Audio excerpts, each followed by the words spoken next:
There's no feeling more intense than starting over. If you deleted your homework the day before it was due, as I have, or if you left your wallet at home and you have to go back after spending an hour in the commute. If you won some money at the casino and then put all your winnings on red but it came up black.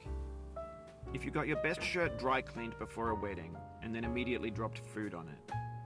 If you won an argument with a friend and then later discovered that they just returned to their original view. Starting over is harder than starting up. If you're not ready for that, like if you've already had a bad day, then what you're about to go through might be too much.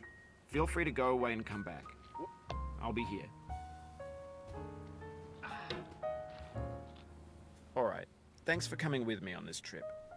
I'll understand if you have to take a break at any point. Just find a safe place to stop and quit the game. And don't worry, I'll save your progress, always, even your mistakes. This game is a homage to a free game that came out in 2002, titled Sexy Hiking. The author of that game was Jazzuo, a mysterious Czech designer who was known at the time as the father of B games. And B games are rough assemblages of found objects. Designers slap them together very quickly and freely, and they're often too rough and unfriendly to gain much of a following.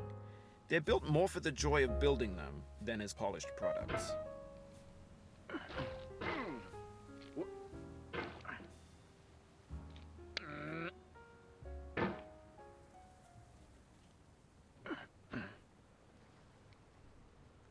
In a certain way, Sexy Hiking is the perfect embodiment of a B game. It's built almost entirely out of found and recycled parts, and it's one of the most unusual and unfriendly games of its time. In it, your task is simply to drag yourself up a mountain with a hammer. And that act of climbing, in the digital world or in real life, has certain essential properties that give the game its flavor. No amount of forward progress is guaranteed. Some cliffs are too sheer or too slippery, and the player is constantly, unremittingly in danger of falling and losing everything. Anyway, when you start Sexy Hiking, you're standing next to this dead tree that blocks the way to the entire rest of the game. It might take you an hour to get over that tree, and a lot of people never got past it. You prod and you poke at it, exploring the limits of your reach and your strength, trying to find a way up and over. And there's a sense of truth in that lack of compromise. Most obstacles in video game worlds are fake.